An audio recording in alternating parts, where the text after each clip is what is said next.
This is Good Morning Indiana, working for you. As you head out the door this morning, a few things to look out for: patchy fog and rain showers. I'll have the details and the full forecast coming up. More cases of the coronavirus are being confirmed across the country. Until we have more information on the virus, it's going to be scary.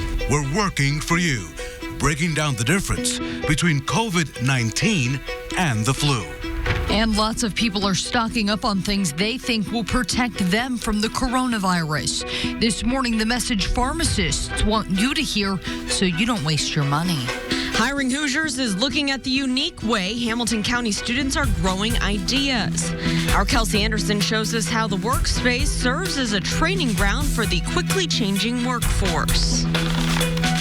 Before we get to those stories, we do want to let you know we are staying on top of breaking news from Tennessee this morning. That is where a confirmed tornado has caused substantial damage to areas near downtown Nashville. Police confirm at least 2 deaths in metro Nashville related to the storm. Sheriff's officials in Putnam County, Tennessee, that's east of Nashville, say a tornado killed 3 people there. We will have more on the storms coming up in about 15 minutes. But first, we do want to check in on weather here locally. Definitely our thoughts are with the folks here in Music City. As you drive to downtown, it'll be difficult to see the Salesforce Tower. It is so cloudy, foggy out there, and drizzly as well. That's right. We do have quite a bit of patchy fog.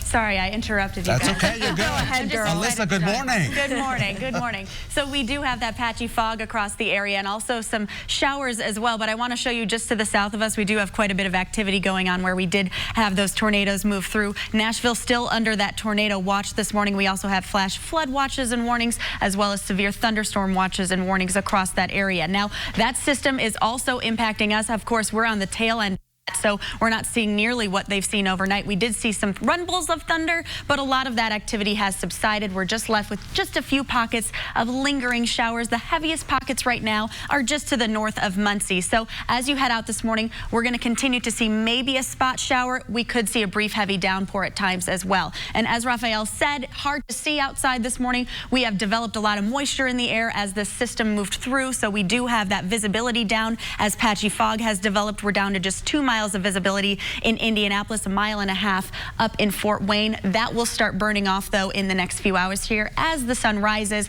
because we are going to see sunny skies as we head into the afternoon. Highs today into the mid-50s and some gusty winds as well. All right, Alyssa, thanks so much. Here is a look right now at your downtown commute, I-65 and I-70 at the North Split. You can see the wet roads that Raphael was talking about this morning and a little bit of fog out there. So just use caution. Traffic still moving along up to speed, so that is good news.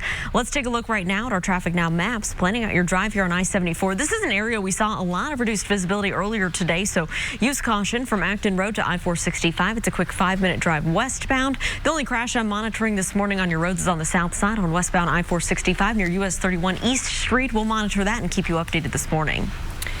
This morning, police continue to search for a missing infant who is believed to be in extreme danger. Take a look at your screen here. Marion police are investigating the disappearance of this child, 6-month-old Parris Robinson. She was last seen just after 6 Monday night in Marion. Parris was last seen wearing leopard print baby clothes and was in a purple and black car seat with a brown blanket. Investigators say Parris was with this woman, 38-year-old Taja Ann Robinson. If you have any information on where the baby and Taja Ann could be, please call 911. The time now is 6:03. The number of people killed from coronavirus in our country now stands at 6 this morning, and the number of total cases has surpassed 100. Well, as the case count continues to rise, a Carmel school says that it is taking extra precautions. Officials at Smoky Row Elementary in Carmel say a teacher who returned from Italy on Friday is voluntarily quarantining his or herself for 14 days. We want to stress that the staff member has not been diagnosed with this virus. The school was already paying closer attention to sanitizing areas like doorknobs, bathroom fixtures, phones, and light switches. This morning, no coronavirus cases are being reported in the state of Indiana. Now, comparisons between the flu and the coronavirus have been coming up. So many questions this morning. So working for you, we reached out to local doctors for perspective on this critical issue. They say right now the risk for the flu is much higher than the coronavirus, but they have similar symptoms. Both can lead to respiratory problems and fever. But the flu tends to cause more body aches than the coronavirus, and you'll see symptoms quicker after being exposed to it. Dr. Cole Beeler with IU Health says one big difference is the unknown. Until we have more information on the virus, it's going to be scary. I think it's definitely something that we need to keep our eye on, and definitely something that we take and build up policies on to make sure that we're not missing anything. But certainly influenza is a known beast. We see it every single year. And since we see it every year, we're a little bit more comfortable with it. And people probably have gotten the flu and they know that they can survive the flu. So let's be informed this morning. Another big difference is the mortality rate. Right now, about 1 to 2% of coronavirus patients die. The mortality rate for the flu is 0.1%. We know that you have many questions about the coronavirus. That's why we've created a special section on our website. To find all of our stories, visit theindychannel.com/coronavirus. This morning, hundreds of IPS school buses will leave the bus garage as scheduled, but school officials say there still may be delays due to driver shortages. Indigo says it has extended its partnership with IPS, allowing all students to ride their buses for free. Family members can also board with younger students, but parents must pay for a 2-hour ticket, which costs $1.75. This comes after a major disruption on Friday when dozens of bus drivers called out canceling bus routes. The callouts come just a month after school officials announced they were switching transportation providers. At 6:06, a federal judge has dismissed the civil suit filed by 4 women against Indiana Attorney General Curtis Hill. The women accuse Hill of sexual harassment during a 2018 party and gender discrimination. The judge described Hill's alleged conduct as disgraceful and reprehensible, but he says it doesn't meet the legal standard of a federal law violation. All claims were dismissed. A lawyer representing those women say they are weighing their next steps and feel confident their voices will be heard. The Indiana Supreme Court is expected to decide what, if any, punishment Hill will face over the accusations against him. The Indiana Supreme Court could suspend Hill's law license for his alleged actions in 2018. If that happens, Hill could be removed from office if a Senate bill becomes law.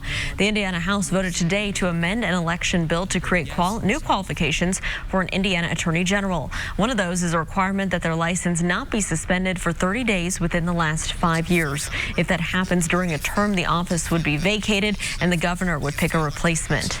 A former Indiana Supreme Court justice recommended that he lose his license for 60 days.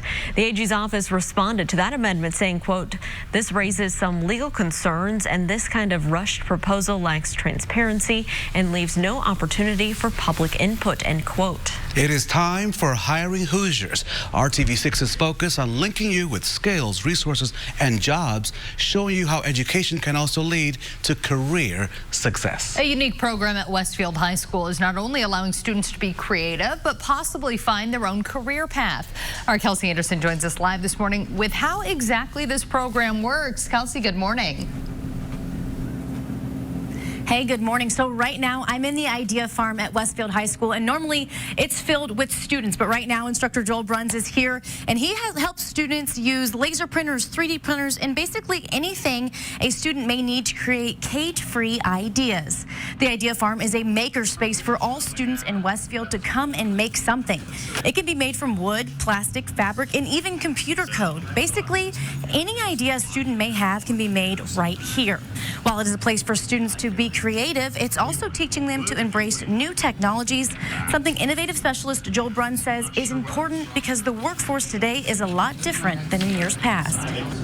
It used to be you could pick a field, you could pick a lane, and you could focus on that for the next 30 years, and that was it. You keep your blinders on, you sit at your desk, and you do that thing. That's not the way work is anymore.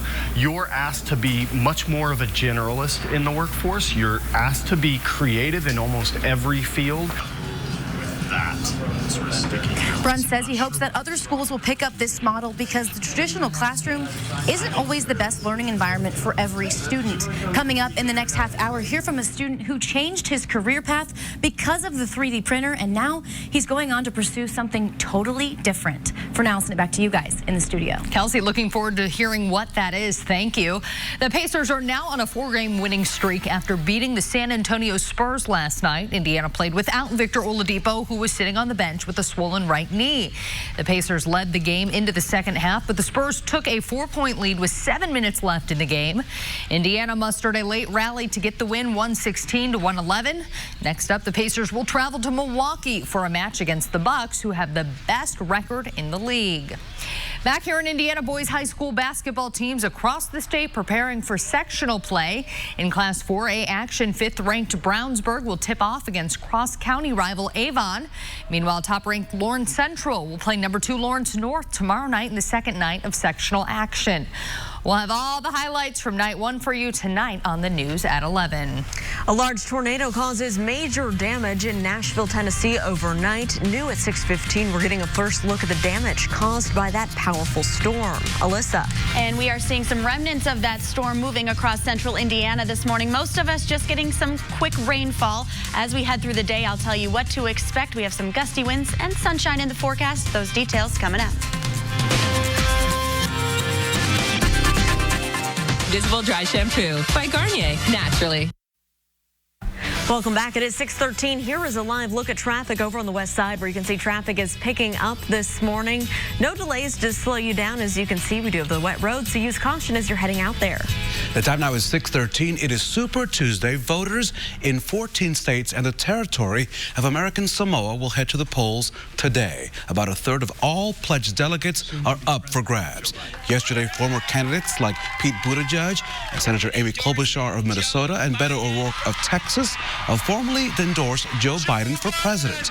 So far in Virginia, former Vice President Joe Biden leads the polls ahead of Mike Bloomberg and Bernie Sanders. ABC News will have complete Super Tuesday coverage starting on Good Morning America at 7 a.m. right here on RTV6. And then tune in for an ABC News special from 8 to 11 tonight as those results roll in. Finance ministers and central bank leaders from the group of 7 major industrial companies will hold a call today to talk about the economic response to the coronavirus outbreak. The Dow soared nearly 1,300 points yesterday on speculation that central banks may step in to support the global economy.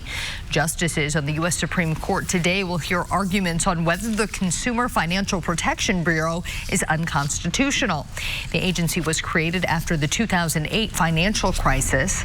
At issue is whether the director holds too much authority. It is 6:14. We want to get to some breaking news from overnight. We are getting our first look at the confirmed tornado near downtown Nashville, Tennessee.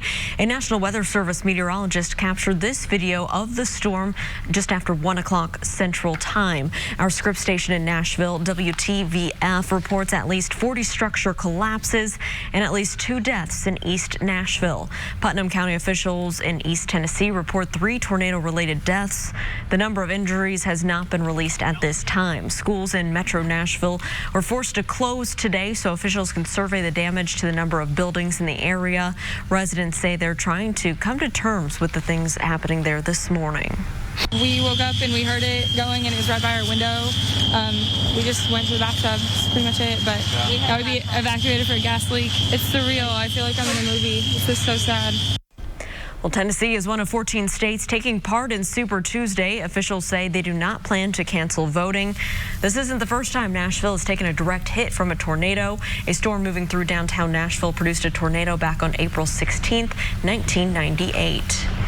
Right now, we do want to get a check of our forecast. We know that this is still an active situation down there in Tennessee. It's never a good time for a storm of that magnitude to hit, but overnight hours more difficult as people are sleeping and they can't react to it as quickly. But that's why we depend on people like Alyssa Donovan, who's always tracking our radars, making sure that we are safe in the entire Storm Team 6 team.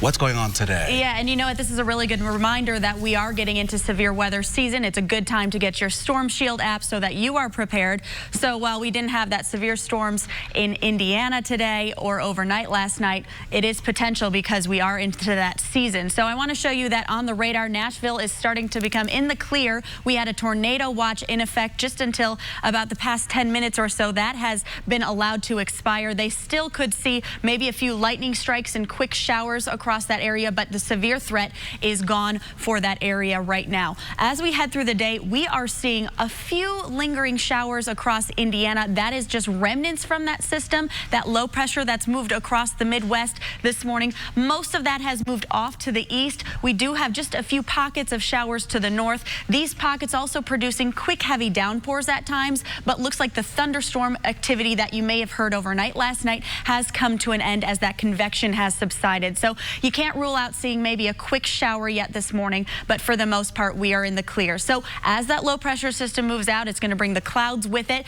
Then we are going to replace that with some sunshine this afternoon. So we are going to see that clearing and pretty much a nice day on tap. The only thing that we are going to see this afternoon is some gusty winds. So as that system lifts out and we see that sunshine, we're also going to see those winds take a shift and become more westerly. We're going to see those winds gusts up to about 15 miles per hour by the noon hour, and then we're going to peak around 35 miles per hour this afternoon, evening, and overnight. Now, that's not damaging wind potential, but it is something that you'll definitely notice as you head outside. Tomorrow, we'll continue to see some breezy conditions, but the main thing over the next couple days is just how pleasant our temperatures are going to be. Tomorrow, we'll stay in the low 50s, mid 50s for Thursday with a little bit more cloud coverage. By Friday, we're starting to drop back off where we should be this time of year into the low 40s. We also have a small chance of a shower on Friday. Today, though, we are starting with that fog across the area. We do have that fog developing just really across the east and into central Indiana. We're down to just 2 miles of visibility here right now, and that's just due to all of that moisture that's in the air from that system moving across the area. Today, starting with those temperatures in the 40s, those skies will start clearing quickly. 55 degrees for the high. Those gusty winds come in this afternoon up to 35 miles per hour. Tomorrow, 53 for the high, partly sunny, staying pretty nice on Thursday. Then we drop off Friday, and then Saturday and Sunday. Sunday, back into the low 60s. That's also when we're springing forward. All right, Alyssa, thanks so much. Here is a look at I-65 southbound. This is near Keystone Avenue, just heading south of downtown. You can see traffic here is moving along up to speed. It is in the opposite side of the road, heading northbound as well. Windshield wipers still working hard this morning, so just use caution with the wet roads out there. As you're traveling around the south side of town, take a look here at our Traffic Now map. Want to make you aware of a crash we're monitoring this morning, blocking the right lane of westbound I-465 near US 31 there, the East Street exit, so use caution in that area. Right now, things are still traveling up to speed. It's not causing any delays for your commute. Like Meredith and Lauren, the U.S. Census Bureau is getting with the times. I mean, my friends here are hip, they're millennial. So out of touch. An online version of the census questionnaire will be available online starting next week, March the 12th. This is the first time that households will have an online option. The U.S. Census Bureau says this will help them save time and some money, but that's if everything goes as planned. The Bureau says it's working closely with the Department of Homeland Security to identify any possible security threats. The Census Bureau estimates that 6 out of 10 families will opt to complete the form online. March is Colon Cancer Awareness Month, and in recent years, a disturbing trend has shown more young adults are being diagnosed with the disease than ever before. The primary screening tool for colon cancer is the colonoscopy. Current recommendations typically call for screening to begin at age 50 for the average American with no symptoms. But people at higher risk or those with bowel symptoms should have their procedure done sooner. When it comes to colon cancer, doctors say there are warning signs that should never be ignored regardless of your age. The most important thing is probably bleeding with your bowel movements. That's not normal. Bleeding is never normal. There's a lot of different things that can cause bleeding. It doesn't mean it's cancer, but it should be looked at. Doctors say the bottom line is colon cancer can happen at any age. Healthy habits like regular exercise and eating a low-fat, high-fiber diet are the keys to lowering your overall risk of developing colon cancer. Healthcare experts are raising the red flag about children and health insurance. A new study for the Center for Children and Families at Georgetown University found there are more than 1 million kids under the age of 6 who are uninsured. The Washington Post found the number represents just more than 4% of all kids in the U.S. The American Academy of Pediatrics says by the time a child turns 6, they should have already gone to the doctor at least 14 times. Those babies so cute. I don't remember any of my children being happy going to the doctor. I want that one. Happy at all. I want one of those, like that. Happy at the doctor's office. Imagine knowing you have a sibling but never getting to meet them. That was the case for a pair of sisters new at 626, the single message that brought them together. And here's your reminder, daylight saving time returns this weekend, and it's spring, so we're moving the clocks ahead 1 hour Sunday morning, meaning we're going to lose some sleep. So experts say going to bed 15 minutes earlier this week will help to make that transition a little less painful. So try that this week. It is 6:21. We'll be right back. Dream Mattress Studio at Value City Furniture. Welcome back. The time right now is 6:24. And we have a traffic alert for drivers over on the east side. Take a look at your screen right now. This is a semi-fire we're dealing with here on the east side. The westbound lanes, 2 lanes blocked near Shadeland Avenue. You can see that there are some flashing lights crews on the scene. This is something we'll continue to monitor because you can see the flames and the smoke are billowing from that cab there.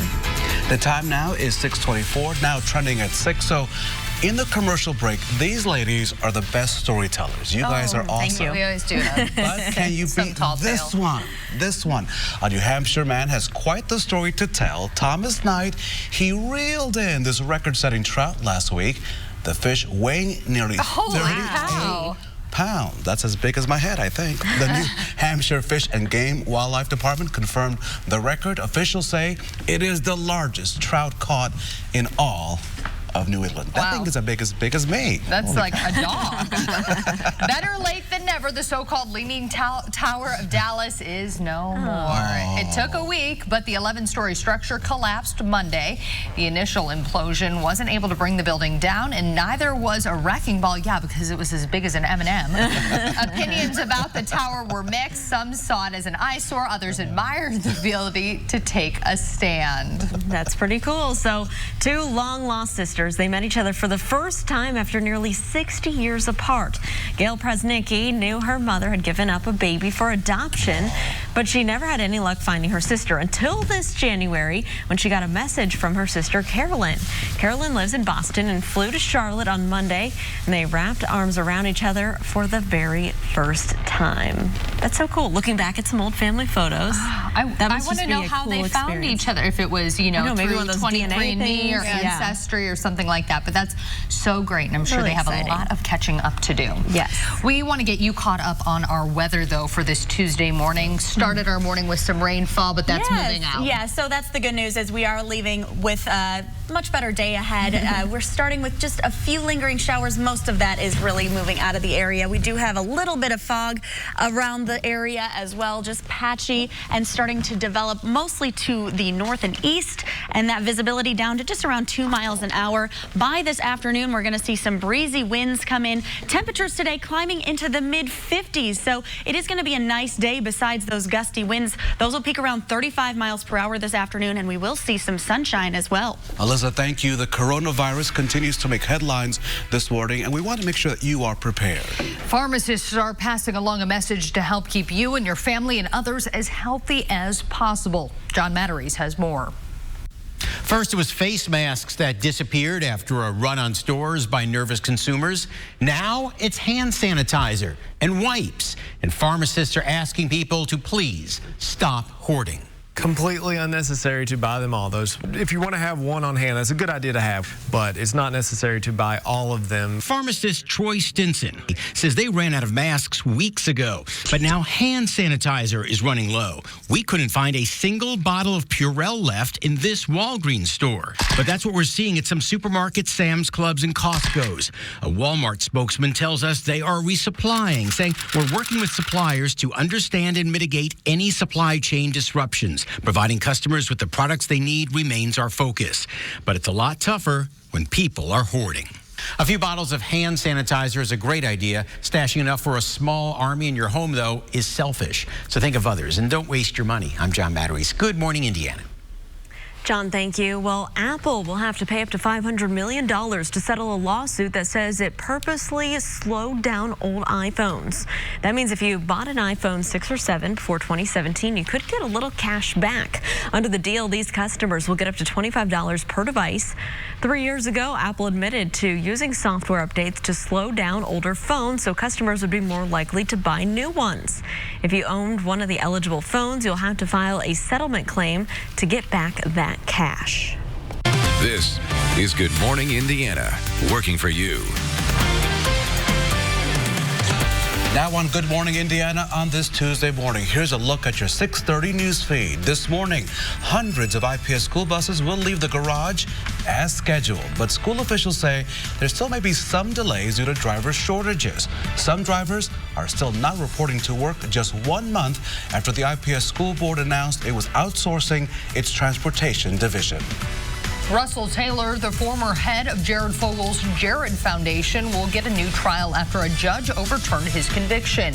Taylor pleaded guilty in 2015 to producing and distributing child pornography, but federal judge Tanya Walton Pratt said Taylor's defense attorney was lacking experience and preparation. Jared Vogel himself continues to serve a sentence of more than 15 years in prison. The former Subway pitchman must serve a minimum of 13 years before he's eligible for parole. That means the earliest he could be released is 2029. All of his appeals have been rejected by the courts. Let's take you to Bartholomew County. A Columbus Police Department officer charged with ghost employment and theft has opted to retire from the agency rather than being disciplined. And Dan Meister had been charged by a special prosecutor. He was accused of working at a hospital while he was also on duty with the police department. The police chief was seeking to suspend Meister without pay when Meister announced his decision to retire. A Columbus manufacturing plant says it's sorry for a sewage spill that sent 55,000 gallons of contaminated water into a nearby creek.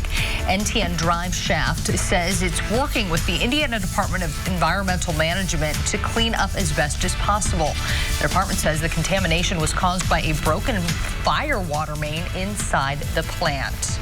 Here at 6:30, we do want to check right in on your forecast. We had thunderstorms move in as we were sleeping last night, something we haven't heard in a while here in central Indiana. And Alyssa Donovan is taking a look at what's still going on right now. Yeah, so things are coming to an end. We are just going to be left with maybe a spot shower or two this morning, but for the most part, we're going to see a drier day today. But yeah, that was the first kind of thunderstorm activity we've seen this season, and it's a good reminder we are going into severe weather season. It's a good time to get that Storm Shield app so you are prepared when the severe weather comes through. Now, last night's storm here was not severe. That severe activity was to the south of us, right around Tennessee. And you can see right now we just have a few of those lingering showers moving across Muncie and then across the border into Ohio. So we are seeing some calmer conditions on the back end of this. That is because high pressure is going to build in next. So as those systems move out, we are going to see calmer conditions move in. High pressure is going to be in control today, and we will see some sunshine. But as you head out on the roads this morning, a lot of that moisture in the air from that system that moved through overnight is causing us to develop a little bit of patchy fog. So we are down to just about 2 miles of visibility in Indianapolis right now. That is going to start to burn off as the sun rises this morning.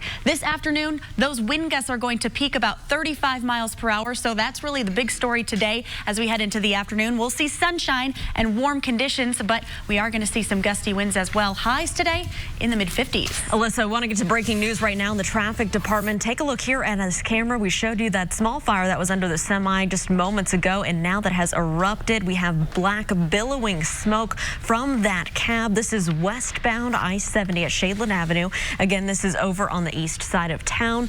The westbound lanes blocked at this hour. You can see some traffic still getting by in that ramp system, so you'll want to use caution. We're going to continue to monitor this situation as things seem to be getting worse. You can see the smoke and the flames shooting out from that cab right now. Police, it looks like, on the scene, but this is becoming quite a situation over on the east side. So if you see any smoke, any fire, this is what is happening. Our photographer Shay Goodpaster heading to this area in live drive. Avoid this spot for your commute on the east side. We do want to get to more breaking news when it comes to the weather this morning. That line of storms that brought rain right here to our homes in central Indiana brought severe weather to parts to the south. At least 2 tornadoes have hit Tennessee, one of them tracking through parts of downtown Nashville. Police there have reported at least 2 deaths so far. The National Weather Service says one possible tornado took an almost identical route of a destructive tornado that hit Nashville back in 1998. Reporter Chris Conti from our Scripps sister station in Nashville got a closer look at some of the damage just moments ago. When that tornado came through Nashville this morning, it was around 12:30. People were fast asleep here in the heart of downtown. The winds were powerful and they were severe. Power has been basically knocked out to most of downtown. If you come with me here, I have a light in my hand so I can give you a better idea of the extent of the damage here. We are in the Germantown section of Nashville, and it is just stunning to see what happened when that tornado came through this morning. This is an O'Reilly Auto Parts Center. The front of it has simply been ripped apart from the building here. There have been residents, hundreds of people have been evacuated from apartment buildings that are not safe to live in after the roofs were torn off of those apartments.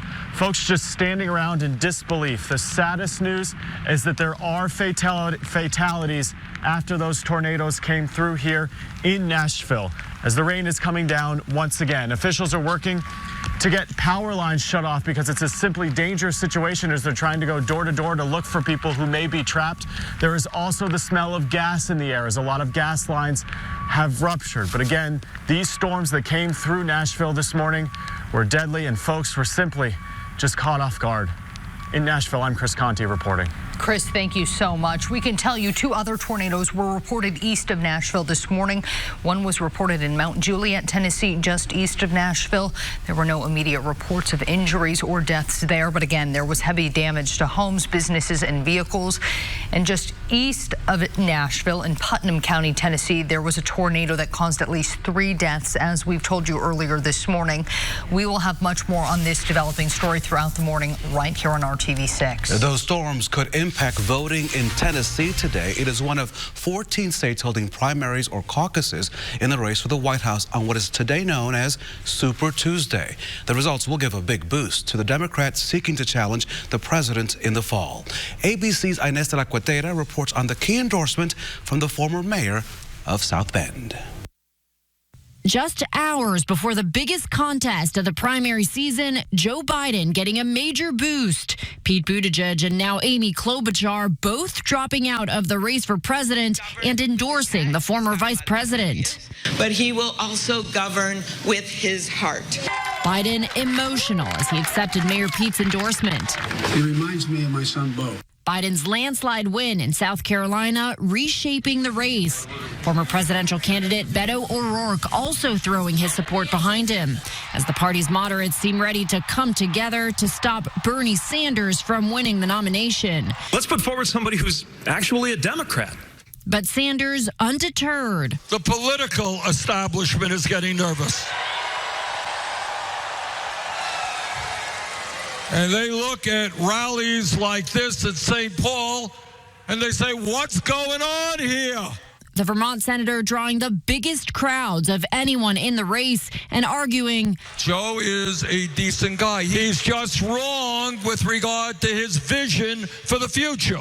Super Tuesday will also be the first time Mike Bloomberg is on the ballot after being repeatedly interrupted at a Fox News town hall. The billionaire former mayor making it clear he's not going anywhere. I haven't even faced the voters once. Tulsi Gabbard and Elizabeth Warren are also still in the race. Polls will begin closing at 7 p.m. Eastern in Virginia and Vermont. Inés de la Cuetera, ABC News in Alexandria, Virginia. Inés, thank you. We will have complete coverage of Super Tuesday results tonight right right here on RTV6 and as well as the IndyChannel.com. Live coverage from ABC News begins at 8 o'clock tonight. That will be followed by the News at 11 with Amanda and Mark right here on the News at 11. Hiring Hoosiers is RTV6's focus on linking you up with skills, resources, and jobs. And we love to find ways that education can take you into a career. This morning, our Kelsey Anderson joins us live from Westfield High School with the details on a unique program that's growing the newest crop of workers as they prepare for the real world. Hey, Kelsey. Hey, good morning. So, Meredith, in this small room, just 10 by 15, the opportunities to create are endless. But it's not just about creating new things. The Idea Farm gives students the chance to create new goals and find new paths. This is just one of the dozens of projects I've worked on. You end up with that. At Westfield High School, cage-free ideas are served up daily here at the Idea Farm. The Idea Farm is a makerspace where students like John Warnes can come for a creative outlet. Taking something from an idea to a completely functional thing. Students have access to vinyl printers, software, sewing machines, and other technology to fertilize growth and inspire new ideas. Came here without really knowing what a 3D printer is, and now I have one in my basement, and I'm 3D printing things that I'm selling. A venture Warnes didn't even know was an option before coming here, and now it's part of his future. Warnes is heading to Purdue University next year to study engineering and technology. This was what I needed as a student, and I know that there are students who need spaces like this. Innovative specialist Joel Bruns started the Idea Farm as a creative outlet for students, but also as a training ground for the ever-changing workforce. You're asked to be much more of a generalist in the workforce. You're asked to be creative in almost every field. We need to equip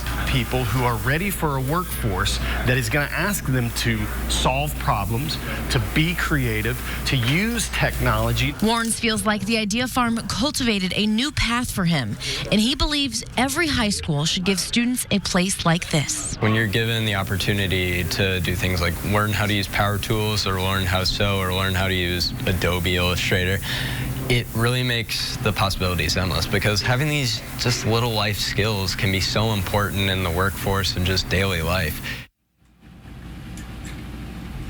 Brunn says they're always looking for partners in the community to work with, no matter the idea, even if it's as crazy as a smart mirror. For more information on how you can get involved in the Idea Farm, visit hiringhoosiers.com. Reporting live, Kelsey Anderson, RTV6.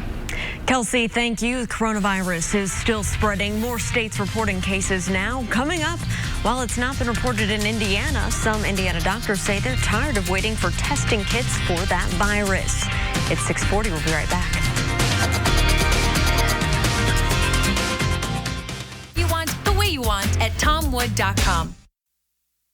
Welcome back. The head of the World Health Organization now warning that we're in uncharted territory overnight. Overnight, Georgia confirmed its first 2 cases of the coronavirus. And meanwhile, on the West Coast, another person was taken by ambulance from the nursing home near Seattle, where the virus has killed at least 4 people, and there have been 6 deaths in total in Washington state alone.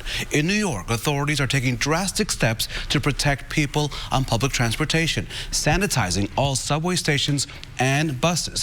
There are no confirmed cases in Indiana as of yet, and the CDC says nearly 1 million test kits could be available by the end of the week. A New York doctor says that is not nearly enough. I'm here to tell you right now, at one of the busiest hospitals in the country, I don't have it at my fingertips. I still have to call the Department of Health. I still have to make my case, plead to test people. This is not good. We don't want you to